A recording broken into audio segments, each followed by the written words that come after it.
All right, good morning, everybody.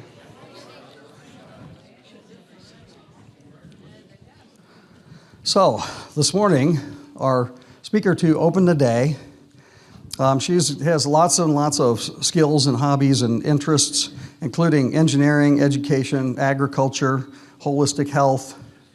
After a profound spiritual awakening, she dedicated her life to exploring consciousness, intuition, and the human mind. This led her to careers in education and research, including collaborating with renowned scientists like Dr. Levengood, the crop circle researcher, and other scientists on the extraterrestrial phenomenon as well. She is also a successful entrepreneur. She has a very well-established bed and breakfast, and she contributes to community activities like community gardening and things like that. So she continues to share her knowledge through teaching, writing, and online platform, offering guidance and development on developing intuition, living a healthy lifestyle, and embracing more conscious existence. So I was thinking about how I would kind of introduce you to what she's going to talk about, and at the risk of a spoiler alert, I couldn't figure out a good way, so I'm going to do it like this. Show of hands, if you're brave. Okay. How many of you know that you had a lifetime before this and you volunteered to be born on Earth? Oh my God, I love it. Thank you for raising your hand. That's what she's going to be talking about. So if you're in that boat, you're going to like our next speaker. So join me in welcoming Penny Kelly.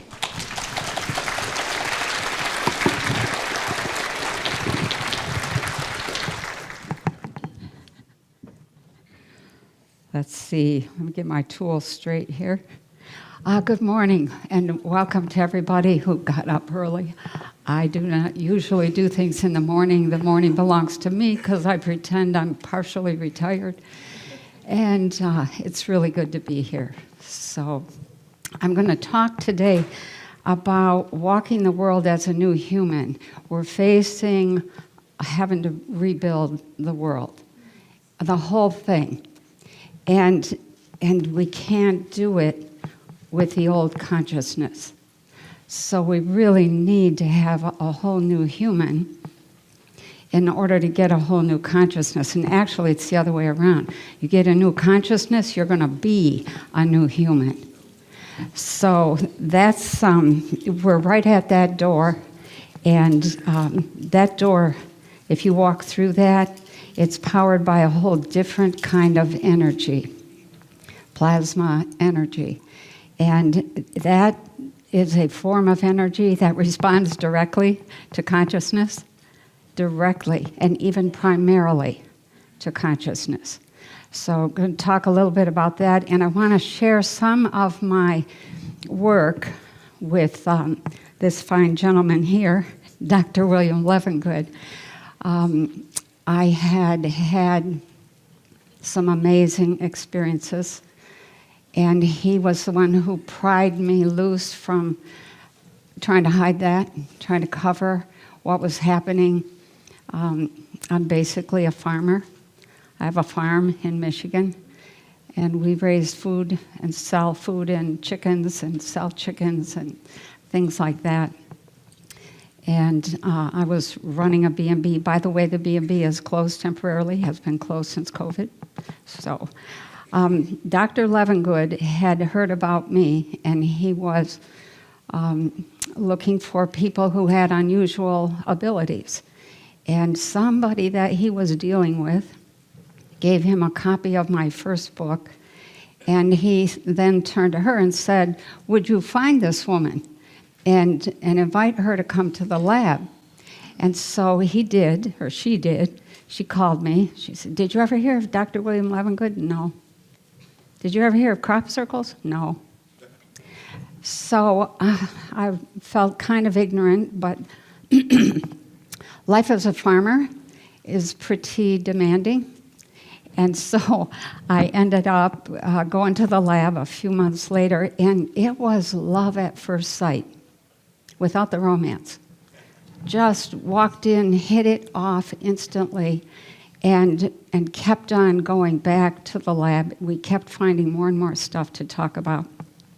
And for those of you who I'm sure have heard of crop circles, it's not like this is 1990s, but Levengood was the first doctor to really look at crop circles, and his big question was, why would all those plants lay down like that?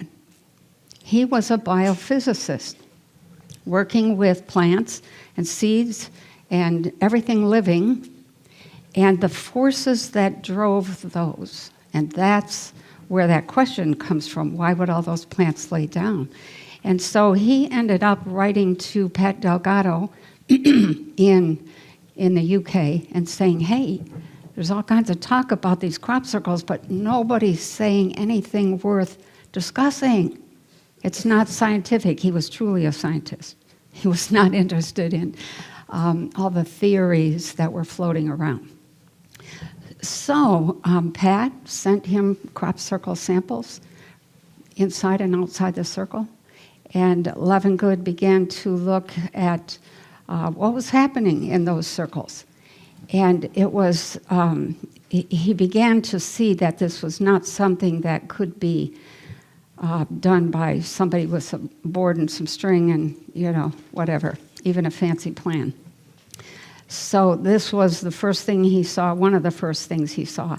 Actually, the first thing he saw was that the plant had no seeds in it, but it had a perfectly formed seed head. That does not happen in the world of living things. If you disturb one single stage of development in the plant growth, then all the rest of them do not happen.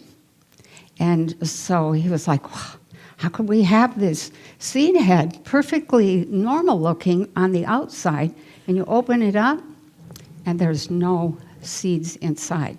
And then he started seeing stem nodes that were exploded, and he was like, looks like plastic that got too hot. And that's exactly what it is, because plants are partly cellulose, very plastic, and that actually is what we used to call plastic when I was a girl. We had cellulose combs and cellulose brushes and cellulose cups, and then plastic became popular, the word. So then he noticed that there was, in one of his samples, one single row of cells in this plant leaf that had what, on the underside of the plant leaf, there's all these stomata. They're little mouths. And those mouths open at 4,000 to 5,000 hertz, which is bird song. So every morning when the birds wake up before dawn and start singing, they sing at 4,000 to 5,000 hertz, cycles per second. And that frequency opens the mouths on those plant leaves, and they drink in all of their night's work, which is go down into the earth, pull up minerals and water. It collects on the leaves, and then the mouths open, they drink it in, and they use that to build themselves. And here was a plant with just a single row of cells that the mouths looked like they had opened and frozen. And he was like, what happened there? No answers yet. Then he began to see other things. The crop circle plants, some of the corn from the U.S., hit by crop circles, had some severe damage. And the plant began to produce its own antioxidants, and that's what that purple coloration is. It's proanthocyanidins, or some people just say anthocyanins.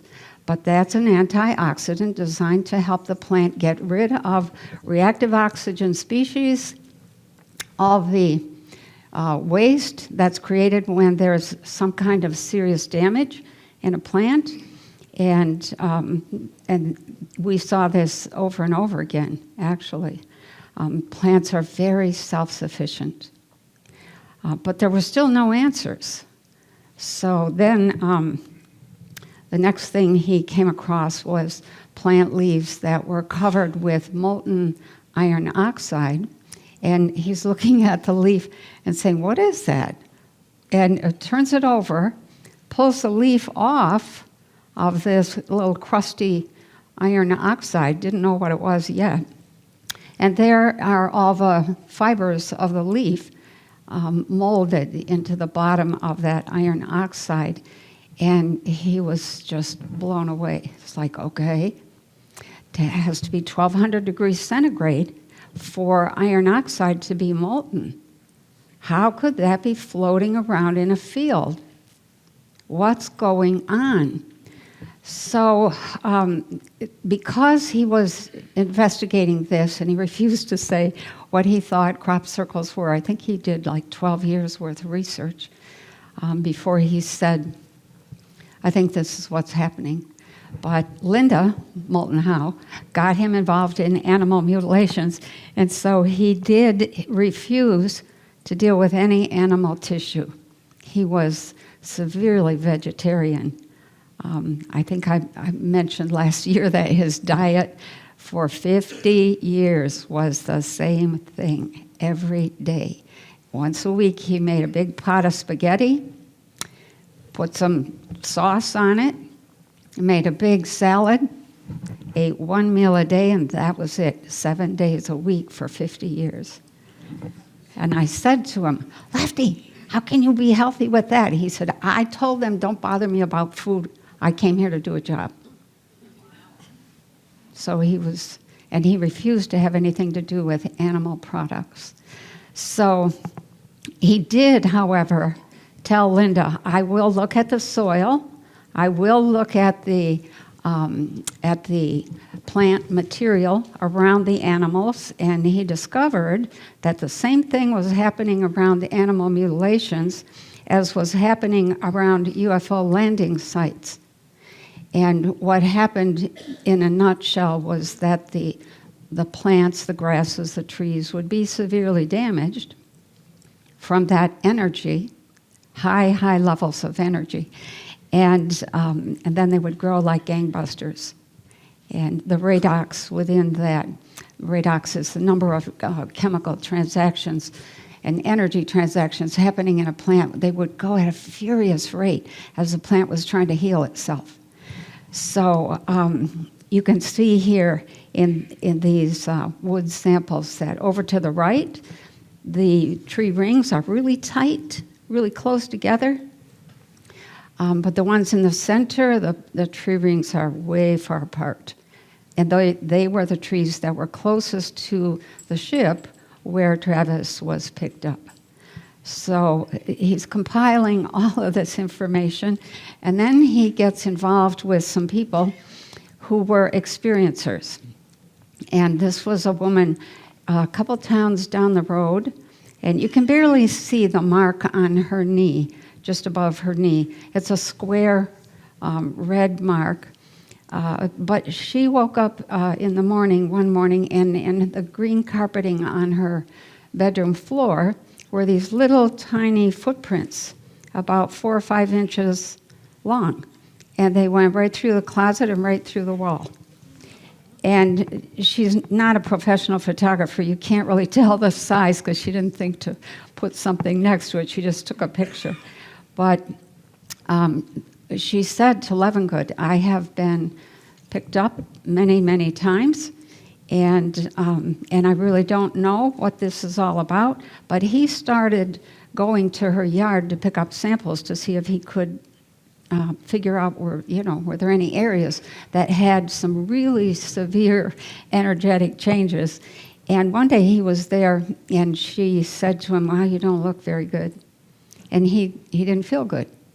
He had a gallbladder problem for his whole life. He said every morning he would get up and he would have to hang on to the wall for a minute or the end of the bed because he felt nauseous and dizzy and sick. And sometimes that would last all day. And so Dory, the woman who was being abducted, said, "Come here, let me do a healing on you." So she brought him in the house, and he said, I had to put my scientific stuff aside. I just felt so miserable. And she put one hand on his forehead and one hand on his abdomen. He said, she just sat there. Nothing happened. for like 15, 20 minutes. And then she said, okay, all done. The next morning he gets up, gets out of bed, goes to work. About halfway through the morning, he's like, wow, I wasn't sick this morning. And the next morning, the same thing. And the next morning, the same thing. And after 4 or 5 days, he called her, and she said to him, well, if you need a tune-up, he told her what happened. Just come back. He said, I needed 2 more tune-ups, never had the problem again, ever. So that began to push him to a whole different way of thinking. He was like, what is this? What happens here? He was all about what happens with living beings and people that have, access to this different kind of energy or this different skill set. And then he was already teetering on the edge when he happens to meet Ed Edwards. Ed is such a character. And Ed was working in Chicago. He was a construction worker. And he calls Lefty on the phone. He says, hey, hook up that equipment. I'm going to make that equipment dance. And Lefty says, well, just a minute. Take me a few minutes to get it set up.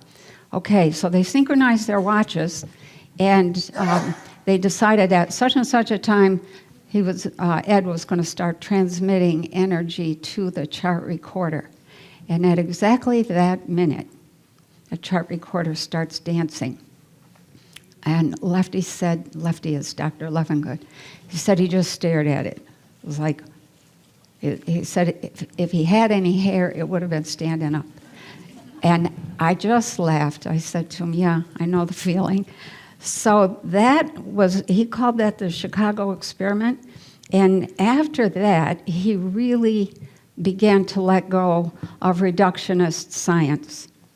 And the next thing that happened, he continued to research. I think he was still working with crop circles for years, somewhere between 360 and 400 crop circles he investigated. And the huge majority, I think he said there were 7 or 8 that were not real. The huge majority were real. So then Linda brings him some samples from Urander Oliveira in Campo Grande, Brazil. And maybe you've seen this. This is from Linda's website. And she brings him this stuff, and she says, hey, this guy's been picked up. So the story was that Urander belonged to a family of ranchers down in Campo Grande. And he had contact with ETs. And about 4 years earlier, they had said to him, we want to be able to move around your planet without getting shot at. We want some freedom. And so they said, you get some people together, and we're gonna land in such and such a location, and you put the you get on board the ship, and we're going to take you away, and then we're going to bring you back later, and they will see that we're perfectly safe. There's nothing to be afraid of. 70 people showed up. They watched him get on board the ship, flew away, comes back later, nothing said. The newspapers were not interested. They said it was a mass hallucination, all kinds of problems. So 4 or 5 years go by, and they said, they contacted Urander again and said, we're going to pick you up, and we're going to bring you on board the ship for 2 weeks. You need to notify your family so that they do not end up filing a missing persons report, and somebody goes to jail for having killed you and hiding the body. And we want to show you what you guys need to know about what's happening on our planet, your planet, but it's really all of ours. And they said, we're going to pick you up somewhere between like September 11th and 15th. And I believe it was September 12th. Urander came in. It was early evening, and he took a shower.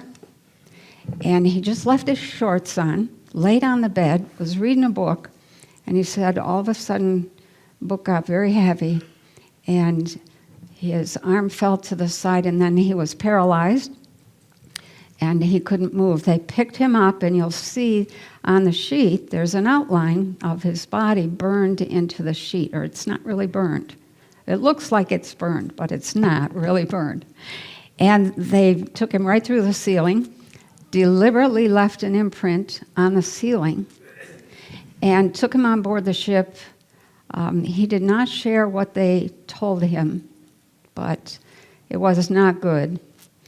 And then along comes Linda, and she gets some samples of that sheet that had been altered.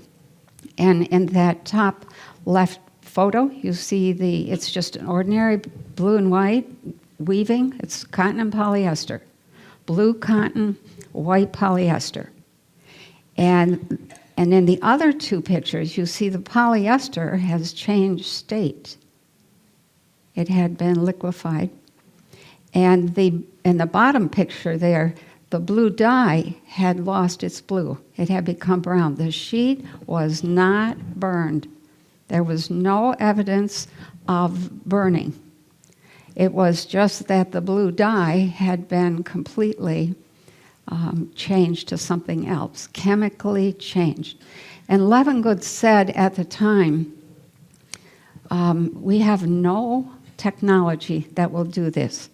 We have nothing that can even come close to this kind of change of state and be done in a matter of seconds.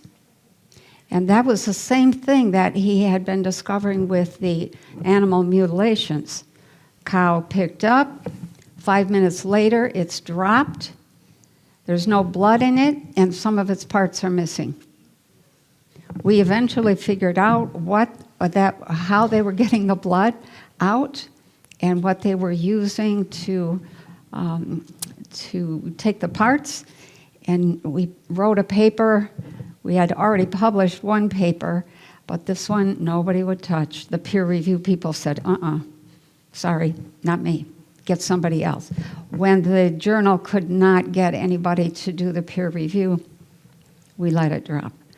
So Levengood is talking to Linda after he's looked at these samples and said, we have no explanation. Don't know how this is happening. This is a change of state of physical matter. And Linda says, I forgot to tell you, there was a message that they sent to you. And that message was to the white-haired, white-bearded scientist. And it was time for you, this was a message, it is time for you to begin to understand frequencies and how to use them. And that was a huge hint. Everything changed after that. And we began to understand how they were using frequencies. And when you put two frequencies together that don't harmonize, you get a third frequency called a beat frequency, or scientifically it's called a diurnal frequency. That begins to interact with the first two, and you get a trinaural frequency. That third one interacts with the first three, and then quadnaural and quinaural. And you have this constantly dynamically shifting set of frequencies creating off of one another, responding to one another. So then this crop circle came in, and this was like the final turning point in terms of the science. Although there is no final turning point, really, to be honest. So this was Colts Neck, New Jersey. And I think he had this sampled 3 times. And by the time he got the information from the third sampling, what he realized was that this whole pattern was a mathematical pattern that followed very particular principles, and the deposit, he had discovered that crop circles picked up any kind of magnetic material in the soil, and this particular crop circle had deposited that magnetic material at specifically linear points for 900 feet until they hit a parking lot. And at that point, he said, this is two counter-rotating frequencies that right where they come together in the middle, there's no magnetic field, and that's where it drops its material. And so at that point, he began to, he put out a preliminary statement that said, crop circles are plasma vortices, and they're composed of microwaves, electric fields, ion-electron avalanches, magnetic fields, and they're all interacting with the Earth's electric fields. And some parts of those vortices are very stable. Other parts are very turbulent. And there are all kinds of thermal gradients stacked up inside as well as outside that vortex. And he said it's a very complex interaction between the Earth, the atmosphere, the plants, etc. So at that point, we had been calling the energy he was discovering in the lab CDP for charge density pulses, and we began to change it to charge density plasma. We were understanding that it's plasma. And just for information purposes, a quick thing. A plasma is a region of fields, electromagnetic fields, that are full of charges, and all those charges are attracted to one another and interact in very steady waves. And if you disturb them, they reorganize. So all of those electromagnetic fields are created by frequencies, by stuff spiraling through, creating currents. So we won't get too much into the science, but at that point, we really started to investigate what can you do with this energy besides study crop circles, and used it to energize water, seeds, change all kinds of factors, etc. So this is a sample of corn. The corn on the left, you see the little bitty plants. Those are untreated. The ones that are really quite beautiful and green and twice the size of the other ones, those are have been treated with this same energy. And so we were understanding that you could use plasma to change plant characteristics and rate of growth, drought resistance, moisture resistance, resistance to viruses, bacteria, molds, mildews, fungi of all sorts. The seeds that we treated came back from the test lab saying, wow, what did you do to these? We've never seen this kind of growth, germination rate, 100%, development factor off the charts. So we start experimenting, and actually the whole situation with Levengood and myself, it was deeply affecting my own research into consciousness. So I want to share something with you here. From this point forward, let's look at, now we're tending to move toward what about the human, but we're not quite there yet, the new human. So this is a pretty famous chart that shows hydrogen wave functions, and it shows the different patterns of energy that you have. And let's see here.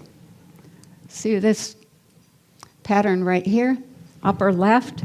That is hydrogen, the element hydrogen in its lowest energy state. Any lower and it wouldn't be hydrogen, it wouldn't hold together. And all you get is a few concentric circles. But if you add a little bit of energy to that and raise the energetic state of that hydrogen, you get this. All of a sudden, it changes shape, it changes formation, it changes function, it changes its interactive characteristics. And if you add even more, you go to this, it goes from vertical to horizontal. Here's another boost in energy, and here's another. And here's an isomer of hydrogen.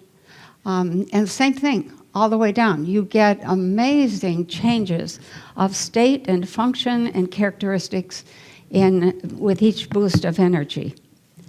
So keep that in mind and take a look now at that Colt's Neck crop circle.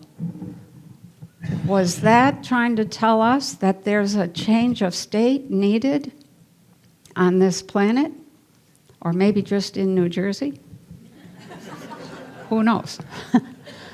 So we began to realize that this whole plasma, charge density plasmas, and I won't go into the science, even though I love science, but the charge density plasma was something that was critical to understand, and we started to really focus on that.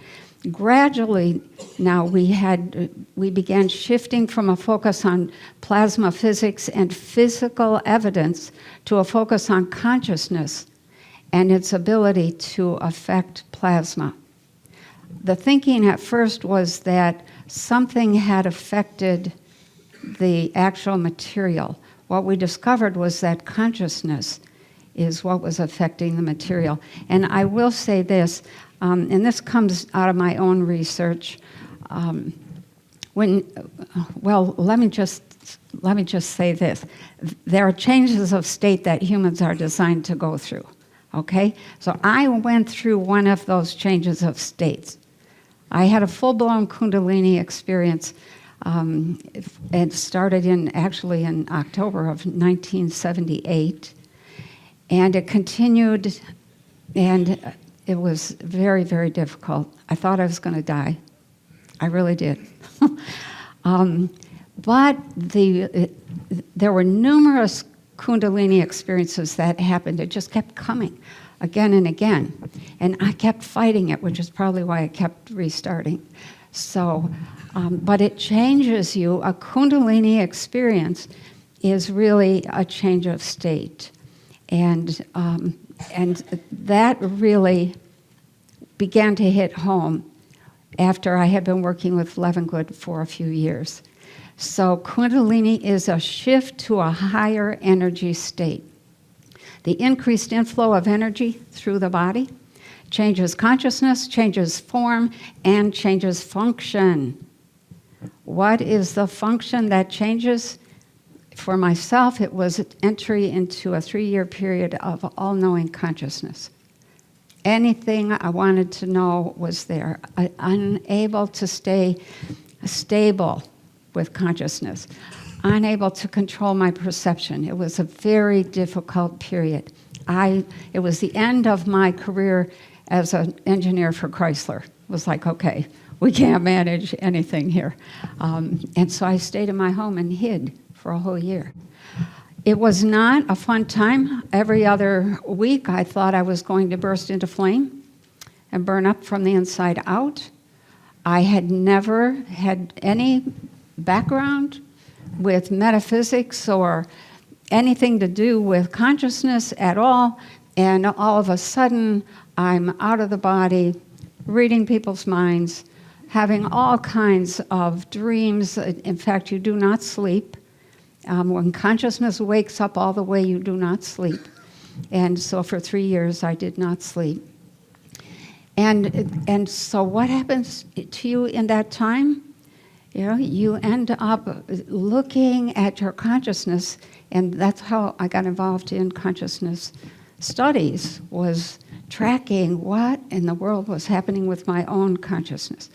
So that was kind of like a background thing that was happening. That's why Levengood was interested in my abilities to affect things. And then there was another event that happened in the lab. And this was, we had been doing some diurnal studies. We were looking at the human being is 85% water. So what sort of effect is that water experiencing when it's not in a human? Does it have any sensitivity to energy? And so we put together, it was a beaker of water, and actually I think it was closed, and hooked it up to the chart recorder, and just watched what the energy of that water was doing.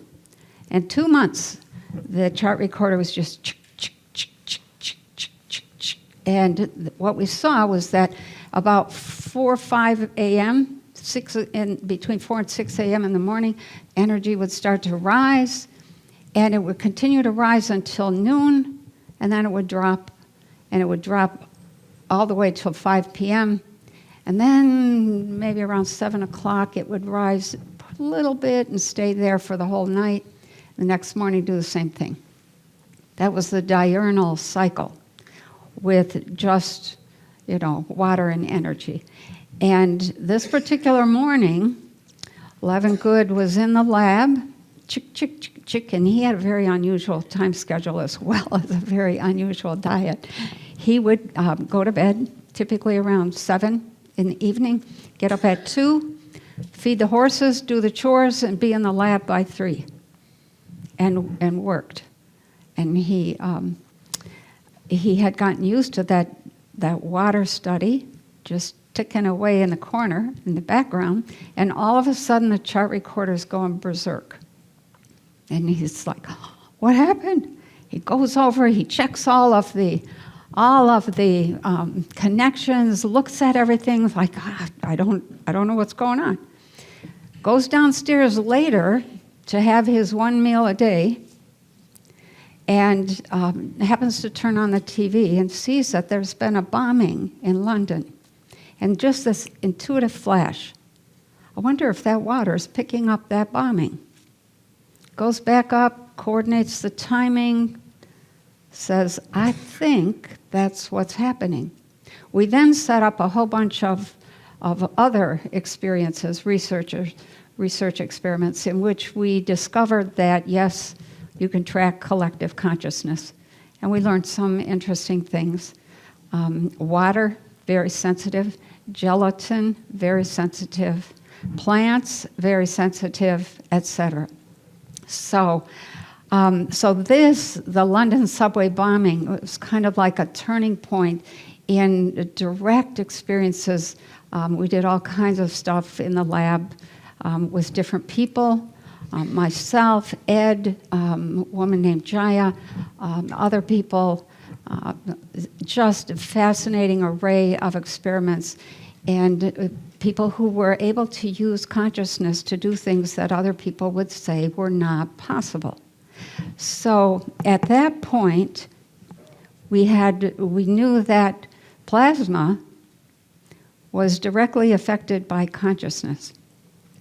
And so here's a photo of plasma. This is plasma energy.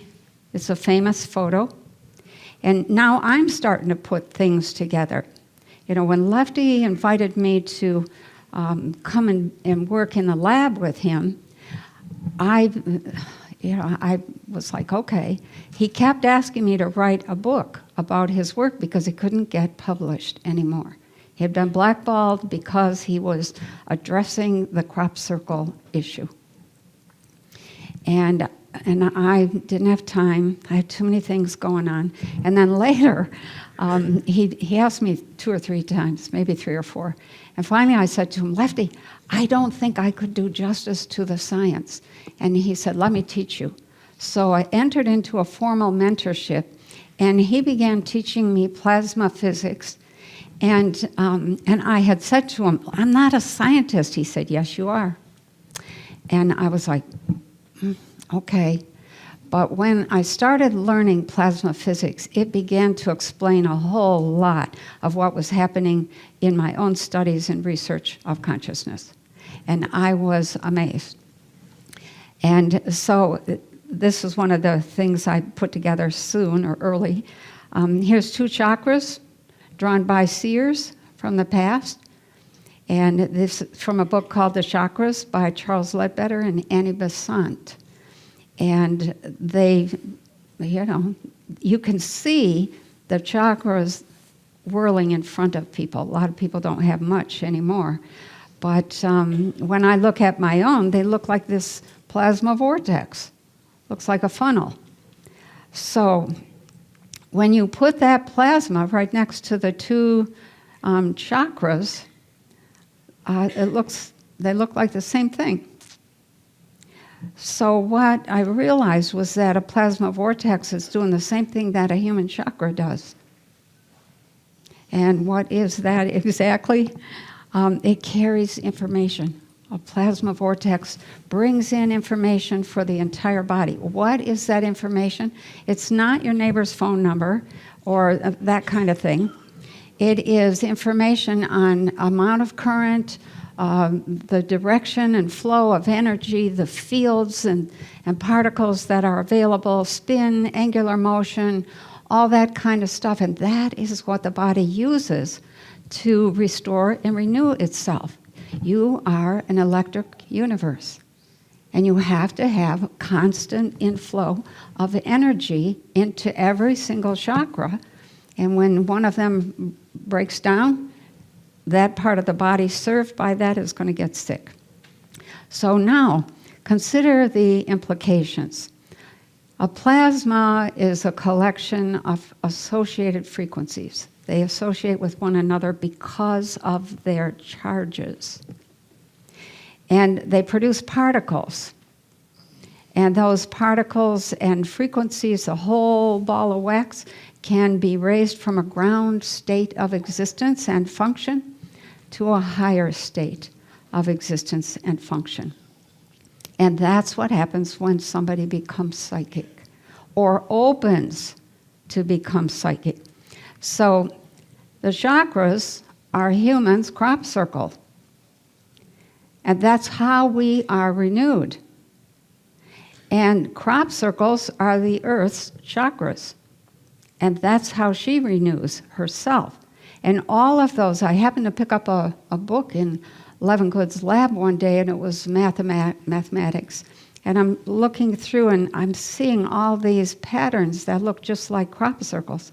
And I said, Lefty, look at these. He's like, yeah. I said, these look like crop circles. And he said, yeah. And I said, but, you know, what's going on here? And he said, those patterns appearing in the crop circles are patterns of renewal that the Earth is using. And they're standard patterns. So at that point, we began to really put some things together with plasma. So here's a picture of plasma. So up in that upper left corner, this is raw plasma. This plasma almost always forms spirals. There's no such thing as a straight line in nature. And it forms balls and vortices.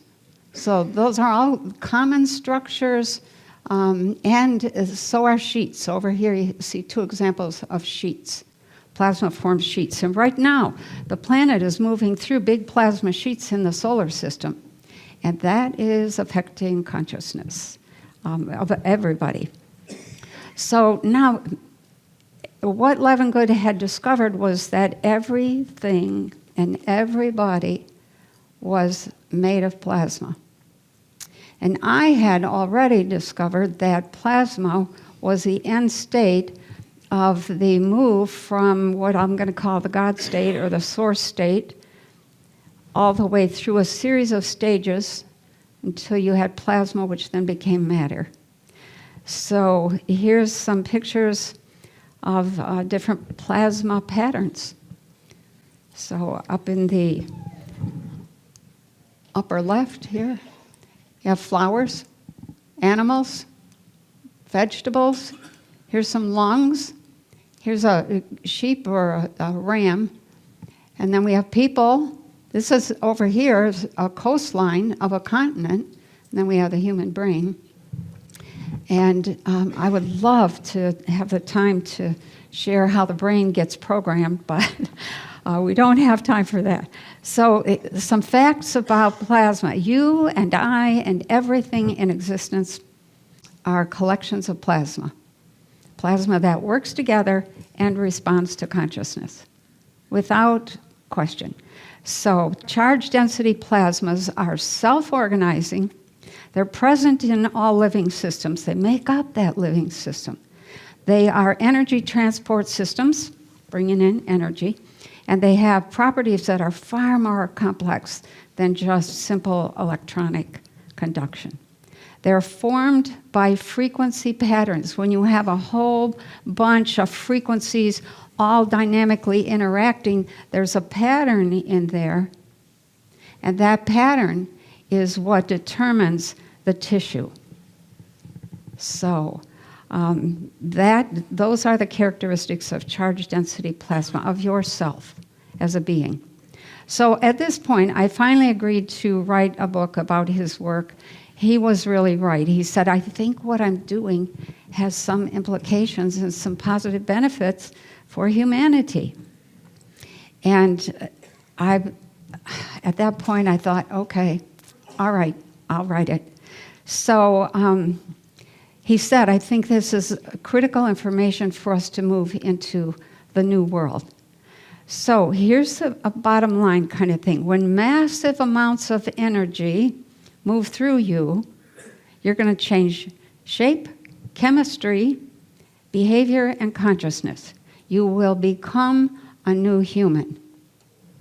And becoming a new human essentially means starting over with your consciousness, going through the stages of development at a whole new level, and finishing all of them.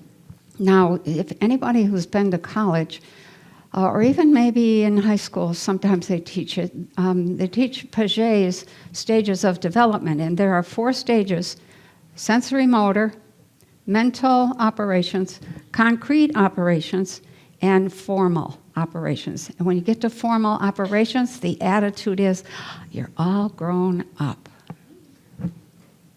Age 12 to 14. So I have found that there are 3 more stages of development.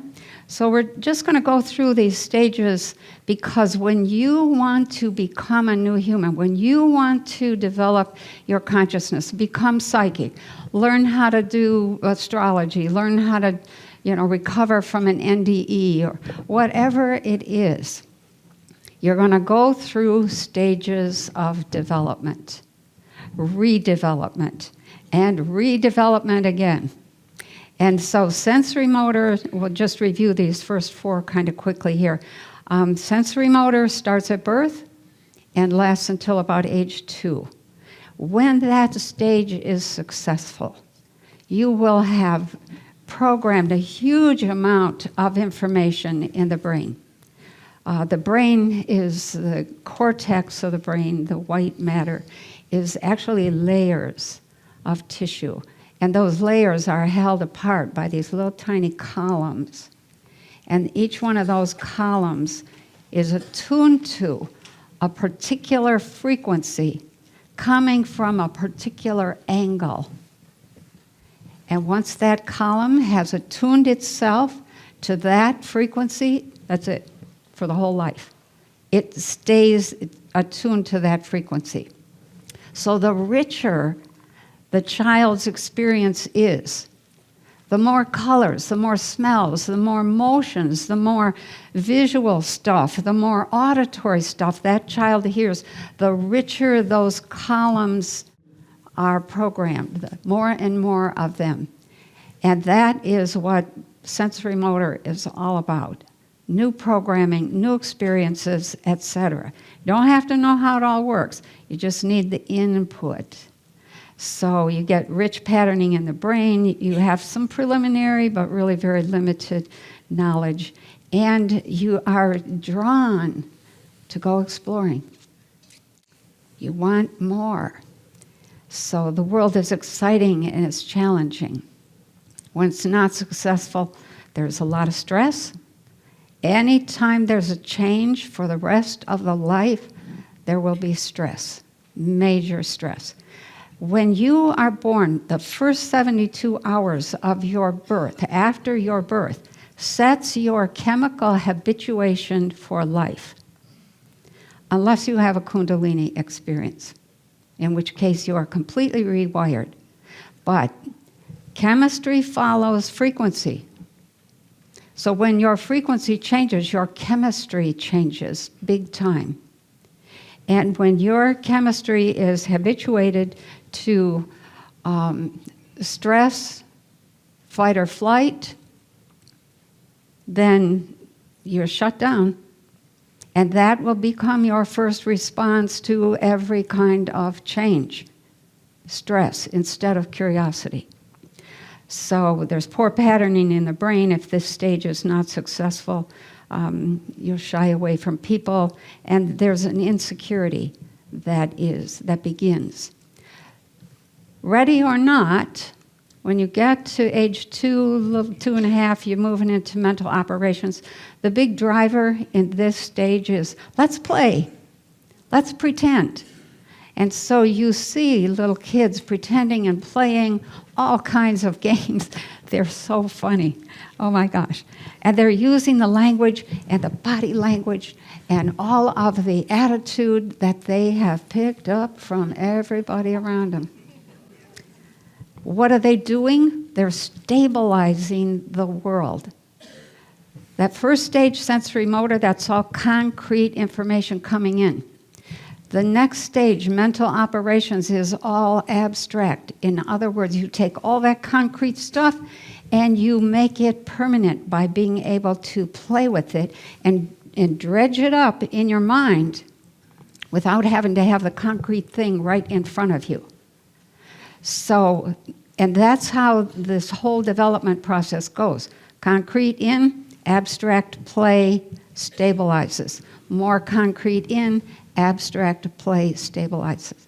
So there's an increase in language. All kinds of neural networks are formed in this period.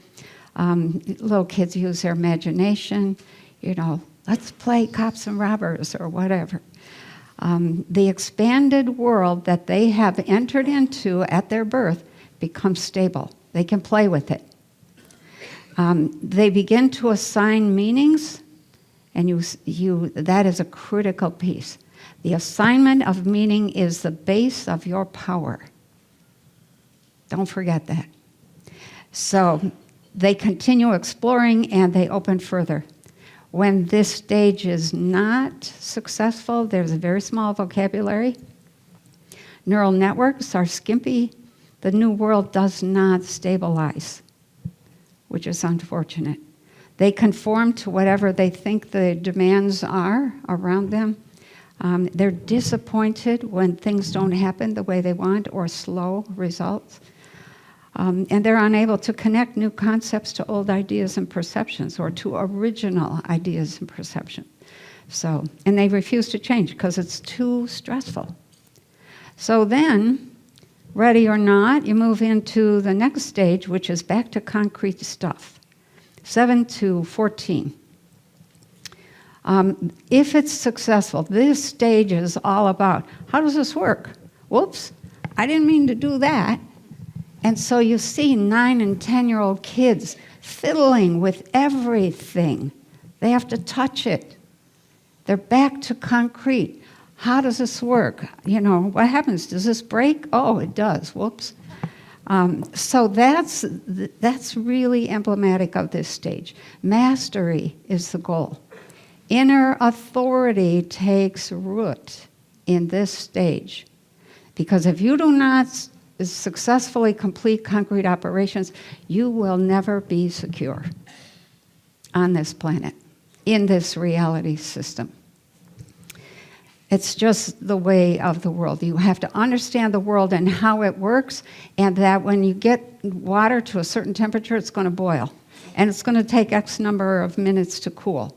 At such and such a speed, problems happen in the car, and things like that. Eat a lot of junk, you're going to go down in terms of health. So learning expands further. It's all hands-on learning. So you begin to understand how the world works. If it's not successful and kids do not get out in nature, do not have to do the cleaning and the cooking and feed the animals and mow the grass and take care of family members who are older or sick or, then they really lose out.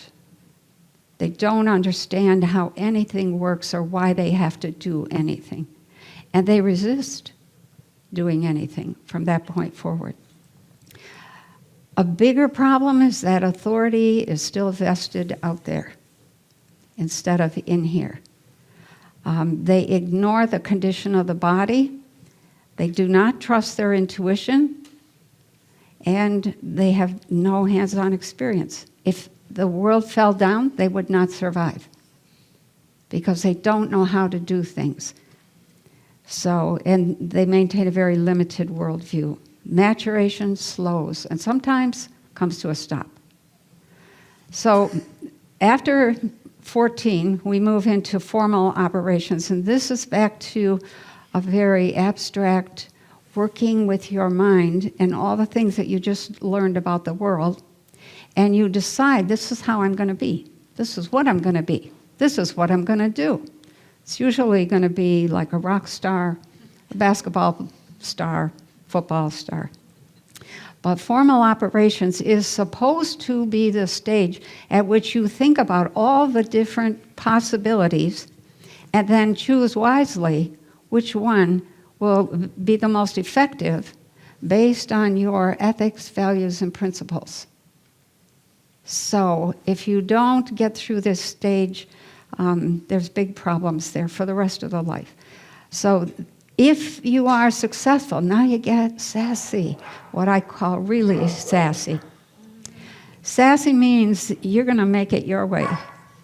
You're going to make stuff happen the way you want things to happen.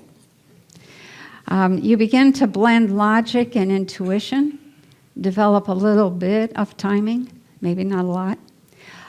You begin to observe the world and really see clearly. There's a little edge of cynicism.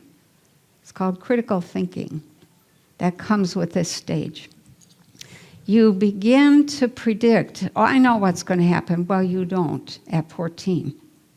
And if you're redoing this stage after a big NDE or abduction or Kundalini experience, you'll begin to predict, make predictions. I saw what's going to happen. I had a dream. I had a vision. And you start telling people, and you end up with severe foot-in-mouth disease. So you end up realizing that, wait, there's more to this than meets the eye. And you have to begin to learn from your mistakes. If you start covering up those mistakes, that's a problem. So you back away from those who are too critical or negative, and often those in the redevelopment stage, they're in their 40s, 50s, or whatever, and they've had some kind of experience, or they're just waking up. You know, somebody said something or did something that allowed them to awaken. And what you'll hear is they'll say, I can't be around him. He's too negative. You know, she's too crabby. You cannot hold your own in this stage unless you're pretty centered. You know, stuff can happen all around you. That's their problem, not yours. You're watching, you're learning, etc. You're not taking it on. So that you back away from those who are too critical, and there is the emergence of personal power. The ability to stand for truth, stand for what you value, to actually have values. And when it's not successful, logic and intuition stay separate. You don't use what you've learned. Spirituality just remains entertainment. You hide the new self from others. That's what I was doing when I met Lefty, trying to hide. You predict things based on what others say, not what you've seen or felt or know. And that's a mistake. There's no common sense or discernment, and you do not understand or risk using your own power, standing in your own truth, saying, because I said so. Boom. This is where most psychologists end the development cycle, but what I found is that there are 3 more stages after this. Stage 5, I call it natural intelligence. It's anywhere from 16, actually, but especially 21 to 35. And this is where you have to do things your way. And you say things like, well, I have a feeling, I have this feeling. And if this stage is successful, you start counting on that intuitive feedback loop that exists within you. And you begin to notice very subtle changes in feeling. What is a change of feeling? It's a change of frequency state that changes chemistry that then is perceived by you as a feeling. All feelings are based in chemical states, and all chemical states are the result of frequency sets. So you begin to notice those little tiny subtle changes in feeling. And you expand consciousness into many more areas. Now you're interested, if you started out with, healing, and that's almost everybody in my classes starts out with, I want to be a healer. What they're really saying is, I want to heal myself. Once you're healed, then the world expands. Okay, well, I think I want to study this or be exposed to that or go experience whatever. You are oriented to the future because you're beginning to be a creator, creating the future you want. There's a deep trust and patience with yourself, with others, and the world, more so with others in the world than there is with yourself at first. But eventually that comes. And there is the appearance of the inner teacher. And I can still remember realizing that, wow, everything I ask for, I get an answer. Everything I want appears. Even when I don't give it more than a passing thought. What is that? That's the inner teacher. You begin to follow your heart, and you develop a sense of humor. This place is nuts.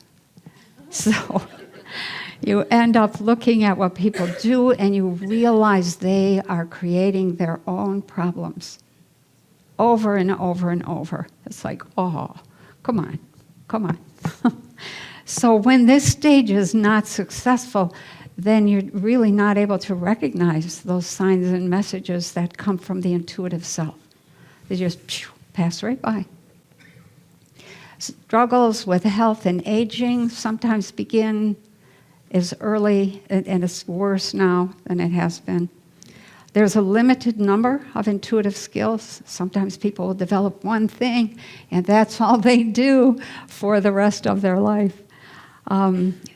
You can get stuck using your one thing to just get attention. That's a terrible place to be stuck. People who don't make it through this stage are oriented to the past. They have less and less trust and patience with the world. And they do as others expect or want, and they have zero sense of humor. Bunch of Krabby Patties.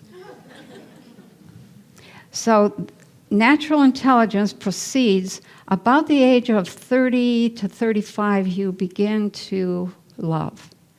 So at this stage, you move into creative intelligence, and it's roughly 35 to 50 time frame. And in this, you say, I see, I heard, I hear. Should I do something about that?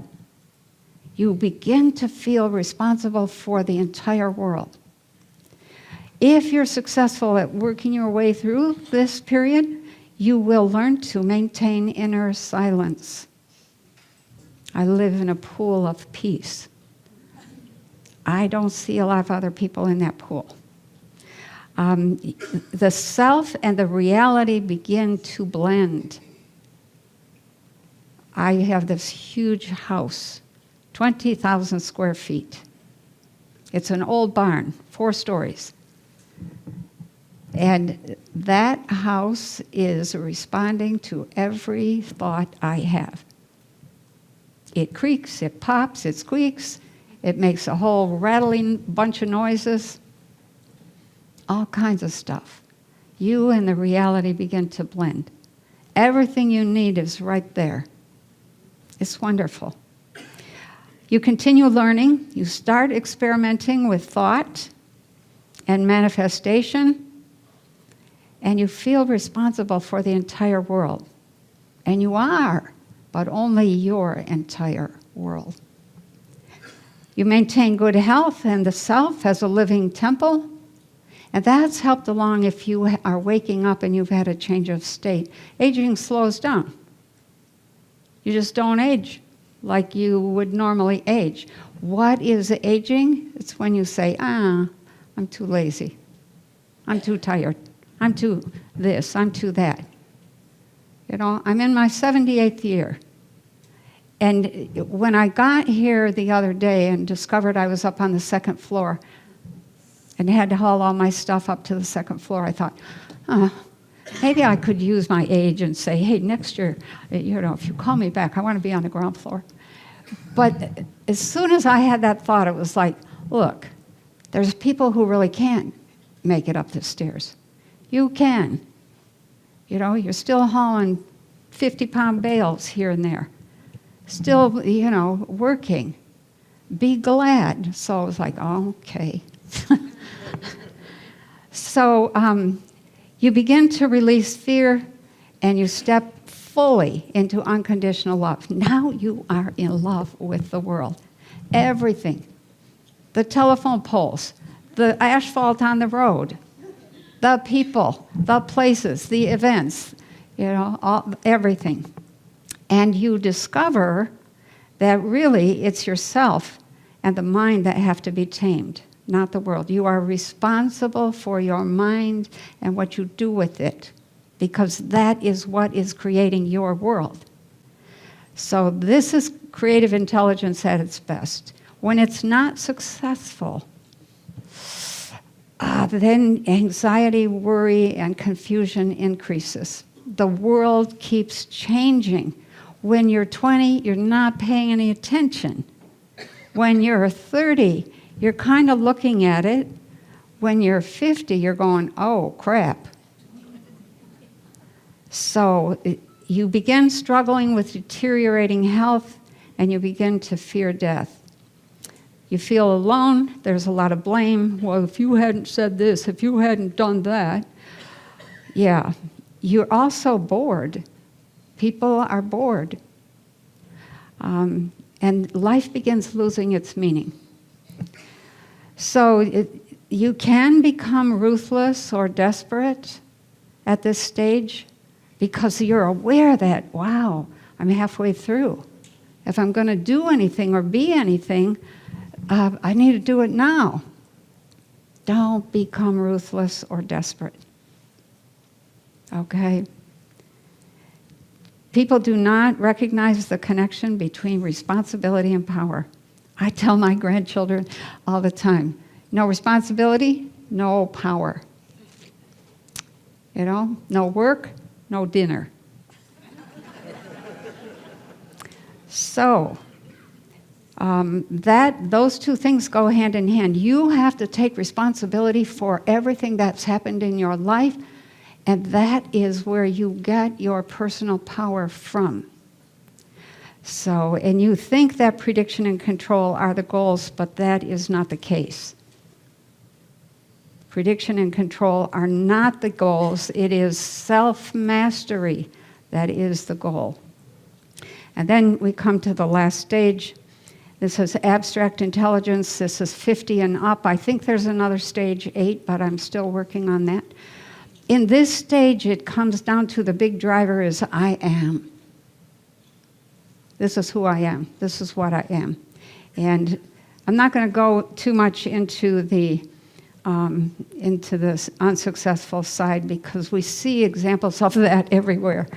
But the successful side is that there's an exquisite sensitivity, and that sensitivity is not used as an excuse in any way, shape, or form. There's also an inner joy. It's just constant, it's quiet, it's peaceful, and there's a very fluid awareness. It moves in every direction, and you watch it move. Sometimes you direct it, but most of the time you're just watching it move and paying attention to what is it you are paying attention to. So you become a highly skilled communicator, choose your words carefully, and every breath becomes a meditation. Every conversation brings depth and healing to whoever you happen to be talking to. That becomes the goal. What can I do, not say, etc., that would maybe make that person's day a little bit better? That's the goal. And you enjoy that.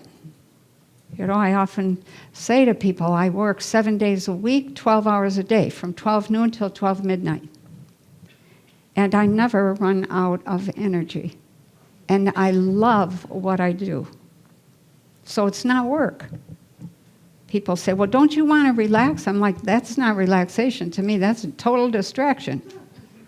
So you explore other reality systems. I've explored a lot of them. This is a pretty good one, even though it's a little messy right now. There is no death. You know, one of my classes I teach about multidimensional existence.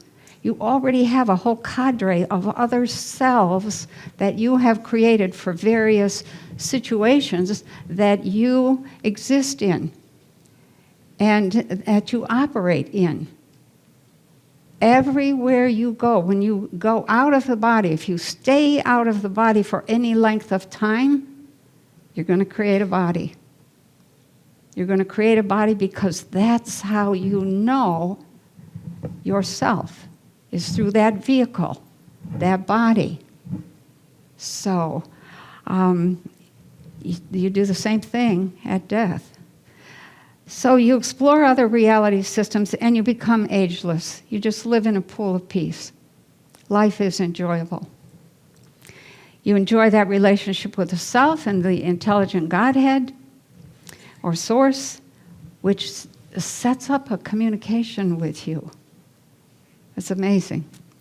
And you work without fatigue, keeping everything in balance. And then you hold a vision of what's possible for the self and the world, and you work to bring that vision into reality. So, what happens when you go through this whole set of redevelopment stages and you get to full development? What happens then? Full development of the human renders him or her unable to be controlled, which is why there's been such an effort to make sure that we do not know that we are frequency beings and that frequency responds to consciousness. We are unwilling to limit consciousness to repetitive work. Can't do that. Why? Because we're here to learn to be creators of a reality system. And this is what we've got. So we can look at it and go, okay, I don't think I would do that again, and I wouldn't do that, and I would love to see this, or. You're uninterested in becoming an employee who shows up at the same time every day to be a cog in the machine. They don't fit in corporate settings. Once Kundalini happened and I left Chrysler, I never thought about going back. The few times I tried to get a job, I was a total misfit. The only time I really came close to fitting in was at Pfizer, not Pfizer, it was called Upjohn at that time. And I worked in their education department. and was just doing secretarial type of stuff. And one day I went into work and my boss said, "Come to my office." And I'm like, uh-oh, that didn't sound good. I go to the office, he says, "Sit down." So I sat. He says, "Okay, who are you and what are you doing here?" I'm like, well, you know, I repeated my name. I finally had enough presence of mind to say, "Why are you asking such a question?" He said, "Because my wife knows about your work. What are you doing here?" And I said, "Well, I was trying to get used to or get familiar with what happens in Kalamazoo." And I went that day from being a secretary-type person to being a consultant in their education department. So you just don't fit in the old world anymore. You become supremely creative, very healthy. You're interested in health. It's work. You change your diet. You take up a little bit of exercise. It starts slow. You complain a lot. But you keep going. When you fall off the wagon, you get back on. And little by little by little, you end up restoring yourself, which is wonderful. You become highly intuitive, and every day brings more and newer kinds of awarenesses. Very cooperative and productive, cannot play the competitive game anymore. And essentially, what you have on your hands is a new human.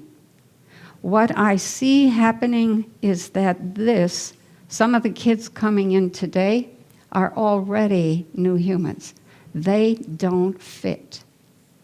When you hear people make jokes about the millennials and the Gen Zers saying they don't want to work, yes, they do. They just don't want to be a cog in the wheel. They just don't want to do the same thing every day, day after day. They need some training. They need some education. Most of all, they need people like you who have some wisdom. So these are the young people that are going to build a new earth. What is our job is to kind of try to help guide them, to help them set up the opportunities that they need to be able to shine.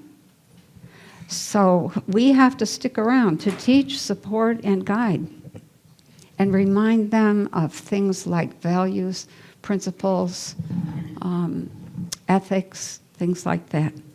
So why do we want to do that for them? Because somebody's doing that for us. We are being guided by people from other humanoid races. And they want to see us evolve, save ourselves from self-destruction, and figure out how to get off the planet. And what they're saying is, this is not the way we're going to get off the planet. So, wake up. And I'm like, okay. Most people are not thinking of getting off the planet. Some of us who came here, like I've said last year in my talk, I'm part of a mission that is, there's 4 teams here, and we're working to help people make this big step. We have a lot of friends in some really high places, and they want me. I actually was going to give another kind of presentation. I had it all done. And they said, no, we want you to extend the same invitation to everybody at the conference that they gave to Levengood in the lab. So it's time. It's time for all of you to understand frequencies and the science behind them, so that you have the option of joining the community of people from other races and other places. They want to see us join them. And so, summing up, the human is a collection of plasma frequencies. Plasmas are created by regions of frequencies working together. Since plasma responds directly to consciousness, what exactly are you doing with your consciousness? what could you be doing with it? So have you thought about becoming a new human? And if you've already started down that path, have you thought about polishing that ability and standing in that and really making that whole rollover to a new world a lot smoother for at least yourself, if not everybody else? So the power is in your hands. If you have a question, don't be shy, and if you don't have a question, that's fine. I'll go sit down. Hello, I was curious Okay. about the frequencies and how they're affected by our electrical grid, especially in this country. Ooh. Does that interfere with it? or- Absolutely. Yeah. The question is how do frequencies get affected by the electrical grid? Unfortunately, all of the engineering that has been done on this planet is at a particular window that is very destructive to human and living biological tissues. So one of the things that we saw in the lab over and over again was that when you did certain things in one window, one frequency range, and you moved it up or down, whatever was above or below it had a different impact. And so, for example, when we were affecting seeds, we put seeds on an aluminum plate, 1/4 of an inch thick, big, thick plate, and we dangled a magnet over that, 5,000 Gauss magnet, and watched, then tested what happened with the seeds. At 2 centimeters, wonderful things happened. At 4 centimeters, awful things happened. At 6, it went back to wonderful. And so what you get is this picture of reality in layers. And so we have picked a window of 60 cycles per second, which is not good for anything biological.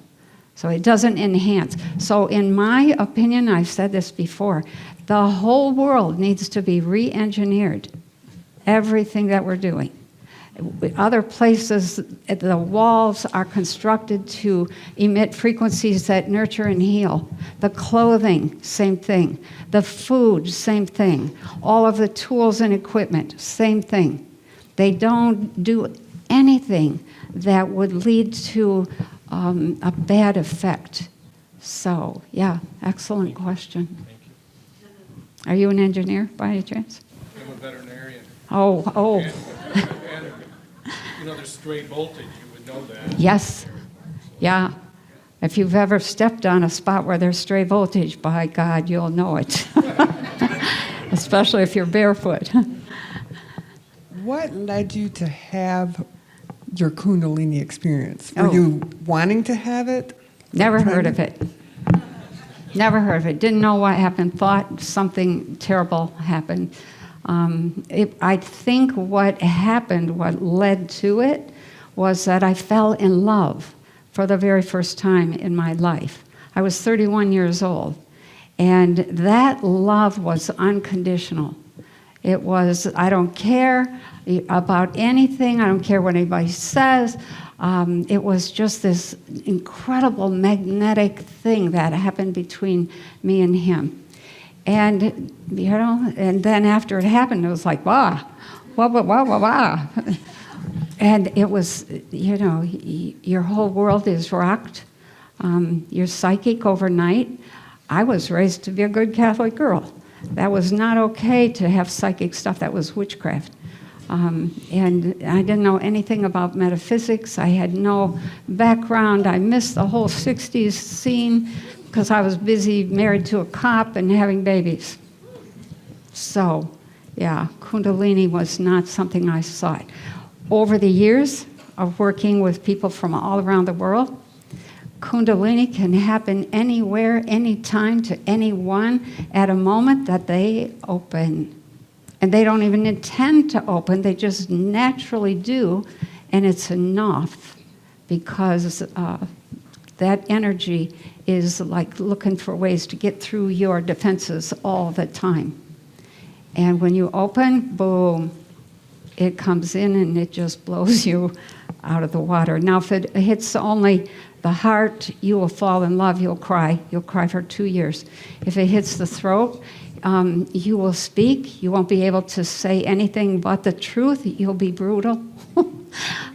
If it hits the third eye, you will have visions and see. If it hits the top chakra, then you get rewired from the bottom up, inside out, and it's pretty, that in itself is pretty brutal. So, yeah, and so be careful, you guys. A little at a time is good.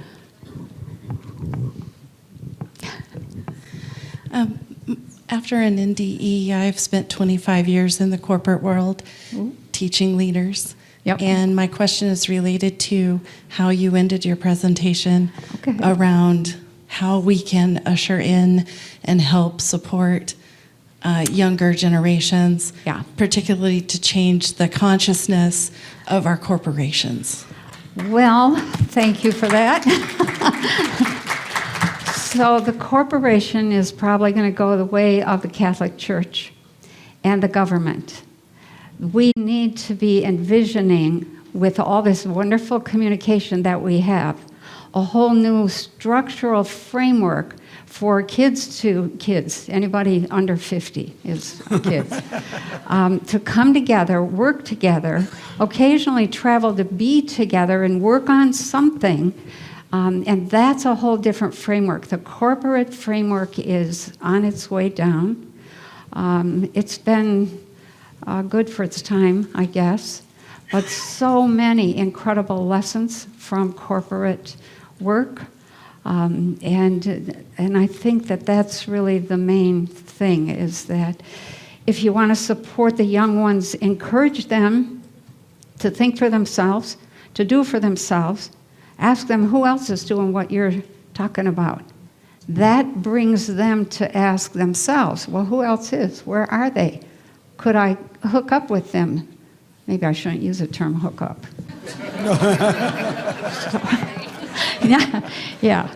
Could I connect with them?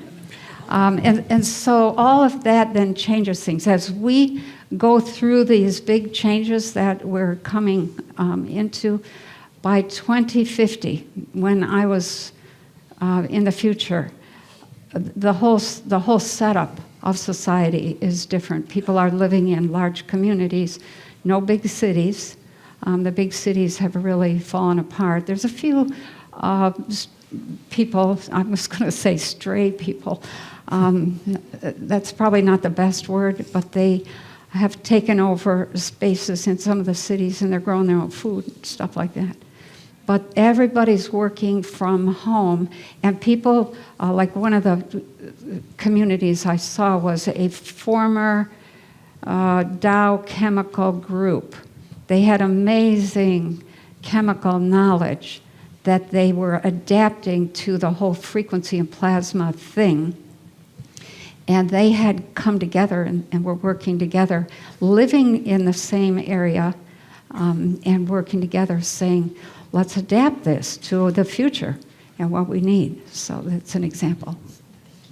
Yeah, support those young people. Oh my, they are amazing. Hi, Penny. Hi, what are you doing here? I came to meet you. Oh, okay. My question, right towards the end there, you were talking about its importance to learn the science behind consciousness and plasma and consciousness. Yeah. And I'm wondering if you have any preferred sources, aside from your Consciousness and Energy Volume 2, any other books that you would recommend? You know, I have to, no, not at this time, I don't. But just coming to this conference and listening to Kathleen and Ray, it's like, oh, I want to work with those kind of people. Because when you're doing the kind of research that I've been doing, and the research, now that Levengood is gone, there's a big hole in my life. And I think it's time for more people who think alike and who are on the same page to come together and start teaching that science. I have the video out that's Consciousness and the Nature of Reality, and it's really the science behind it, a little bit of history, all that. I think if you took Intuition 2, you've seen that. So, but there needs to be, maybe, I'm going to check out Ray's books, and maybe whoever else is speaking here that I haven't heard yet, and just see what is the state of knowledge. And I think the world is catching up finally to what we did in the lab, and is beginning to apply that in ways that make sense. And so all that consciousness research is supported by all that physics, if you understand the physics. So that's why I say you have to understand the science, otherwise it all just stays woo-woo. And it doesn't help. So, and then you can't play with it. You want to be able to play with your frequencies, with your consciousness. So maybe something is coming. I keep thinking I'm going to write another book, but so far I haven't had time. So, okay. I listen to you all the time on Rumble, and I just want to thank you. You are contributing so much to our planet. So it is an honor to have you here. Thank you. And I mean that so sincerely.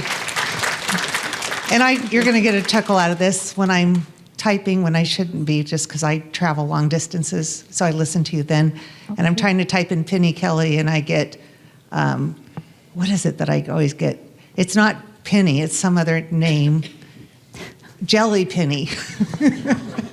So I know who Jelly Penny is and Penny Kelly. But anyway, my question is, I don't know if you guys have noticed this, like I really kind of look around, and I know a lot about the lie of climate change. And I know that may ruffle some feathers in here. Not mine. But there are these, I don't know if they're called satellite poles. They're up by Bentonville and Rogers. They come in rows a lot of times near big communities.